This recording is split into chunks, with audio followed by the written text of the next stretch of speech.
do I start this one? How do I start this video? Okay, so I have never seen The Black Cauldron. I have for years, and because I've heard this, I've heard it was the worst film of Disney. I've heard that it was definitely the worst film that Disney has ever put out. That was the start of the dark age, start of the age of the movies that really were not successful for the company at all. And I just heard how terrible of a movie this was growing up.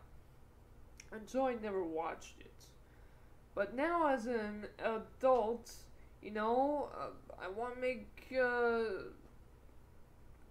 I basically want to see this film and make a decision for myself whether or not this is really that bad or good. So, I watched it. I literally just spent the last hour and a half watching this movie, The Black Cauldron. In today's video, we're going to review this movie. Oh boy. Where do I start? Where do I start with this movie? Well, let's actually talk about the things that I liked about this movie, okay? So, it's funny. This movie gets a lot of slack, and I can see why. But something that I really did like about this movie is the dark atmosphere. It was very, very, and I know this is gonna sound really weird, beautiful, the scenery and the art, the backgrounds, okay? The backgrounds were just classic Disney beauty. I mean, you had scenes that honestly looked like they could have been taken from Bambi. You also had, like, when it came to the dark and creepy stuff, like they had twisted trees and beautiful landscapes that were like drawn in the classic Disney style of, like, I think of Sleeping Beauty, actually. I think of Maleficent, with her twisted dark trees and how it was always green and eerie around her. That kind of art style just gave you the feel of the scene, Color was a very big part of movies back then, and depending on what color you show, that will give the audience, a sense of dread or not. You could get a lot of emotion just from watching the color of a scene, and that's what I really did like about this movie. I liked the background art style for the most part. Now, they also had some other weird art styles that, it literally looked like it was real. Like, they went out with their camera, put a red filter on their lens, and just shot some of the sky. I don't know if it was real or not. They might have just traced around it or something like that. It was very, very beautiful in terms of the backgrounds. And the villain, oh my god, the Horned King. Wow. What a design. And if you look at Walt Disney's old stuff, Walt Disney was not shy from looking at the creepier end of animation. He did a lot with skeletons, and skeletons, they always kind of look creepy, and in the dead, that's just creepy stuff. So it is really interesting what they did with the villain in this movie. I really, really liked the design of the villain. Now, granted, his and it's just because of the storytelling back then was so simplified. His motives is he wants to, and he says it in the movie, he wants to become a god among men. But to do that, he needs a grand army. A grand army of the dead. But to bring back the dead, he needs the magical evil powers of the Black Cauldron. And that is what the Horned King is afterwards. The Horned King's design, fantastic. Probably the best design for a villain I've ever seen Disney do. With that said, that's where the good ends with this movie. Everything else is a shame. It is a really, really big shame, because if you think of the story, it actually has great potential. A black, evil, dark cauldron, a boy looking for adventure, with a pig. With a magical pig. Okay.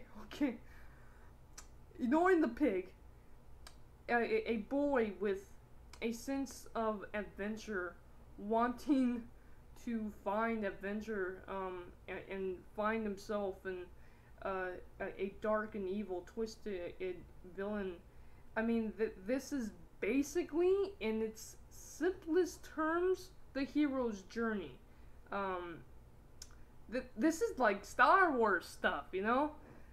The hero's journey is a big part of this film. I think, in terms of the hero's journey, this is probably the worst. And trust me, I've seen Star Wars Episode 79. I know about right. This is probably the worst hero's journey I've ever seen told in the Black Cauldron. Because, just simply put, it was not told very well. Tigger. Ignore my cat. Yeah, this was not told very well. And something that I really, really had a hard time with was the animation. Look, if you think of Bambi and Sleeping Beauty or Snow White, you know what classic animation looks like. And it's so disappointing because in terms of just the background, if you just take a shot of any of the backgrounds in this movie, it looks like classic Disney. Now, this is a very dark and dingy film. I feel like it's a little too dark and dingy for Disney. Then again, Disney can get dark. Let's face it. You know, Disney can get dark, but let's not kid ourselves. But like, you maybe have, I want to say, 10 minutes of this film that is light and happy, and then for an hour and a half, it's just really dark and dingy. And I feel like because of that, this movie is very depressing in terms of its look. It's a very beautiful movie, but it could have used a little bit more light. And I think the story could have used a little bit more light. With that said, there's also the animation issues of the characters. You know, you have these beautiful scenes, and then you have this really, really poor animation. Like, I swear, they just photoshopped them in half the time. Now, not all of it either. Like, there are some scenes where it fits, the animation fits the background. Very few scenes throughout the movie feel that way. Most of it doesn't feel that way. Most of it has really odd animation errors that, and like the synchronage between the voices and the mouths, it's just so off, and it just seems like it never finished production. It never finished production is what it looks like to me, which is the darn shame. Now, in terms of the story itself, yeah, the story itself is a little bit rough too. I mean, you have this boy looking for a great adventure, and I really liked the villain. But then you have this magical pig, and I don't understand why it was a pig. And if it was a case of, okay, the pig turns into the princess, and that's why the villain wanted the princess, because the princess was the only one with the key or the knowledge to unlock the cauldron, or she was turned into a pig by the villain, or something like that. I don't know. Give some sort of backstory there. I think it would have been a much better movie. It honestly seems like they had this first draft, and that's the draft they went with, instead of deciding, okay, well, here the story needs to be picked up, here the story needs to be drawn out, here the story needs to be written a little bit better.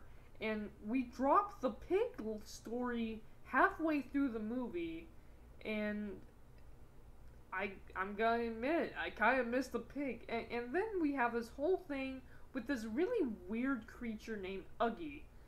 And boy, I thought Olaf was annoying in the first film of Frozen. I really liked Olaf, but some of these side characters who are supposed to be really just goofy and for little kids can come off really annoying, right?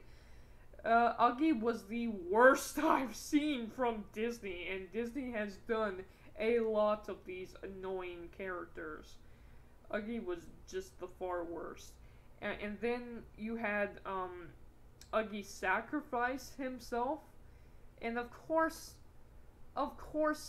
they weren't going to kill off Uggy. Like, I was like, oh god. I actually kind of wish they kept him dead. Just because of how dark and dingy the film was. And like, even when they win the day and they get Uggy back, like, the palette should have changed right there and then, to something nice and happy to give, the sense of, the sense of joy for the characters or something. The sense of triumph. We have gone through the dark and dingy area. And now, just think of Bambi. Bambi has such a nice, happy palette, but then it gets really dark when he's fighting the other deer or the wolves, or they're not wolves, they're dogs. But then we have this happy scene at the end with beautiful colors where Bambi's kids are born. We should have had something like that. Instead, we just have this entire weird, dark, and dingy palettes that, while I love, it just is too much for the entire film. And then there are other weird characters like the witches. I have no words. I have no words. You know what? They should have dropped the pig. It should have just been. They should have dropped Uggy. It should have just been this boy going on this adventure to find that girl. And, okay, you want to throw the pig in there, fine. But the pig should have been the only animal there. And I really don't understand what this story was trying to tell. I don't understand. I guess the lesson from this film would be the hero's journey. But, and self-sacrifice, but, it comes in a very odd way where you don't really learn anything. I can see why this is definitely one of the worst films coming out of Disney. It was hard to watch. It was hard to watch. Thank you guys for watching. But by all means, if you love the Black Cauldron, which who does, let me know down in the comments below. Why do you love this film? Do you have the same issues that I have with this film? Do you hate this film? Why do you hate this film? Do you have the same issues that I had with the animation and the story characters? It's so disappointing because I really, really liked the look of that villain, of the Horned King. he looked really, really awesome. Thank you guys for watching, and I am out. Bye.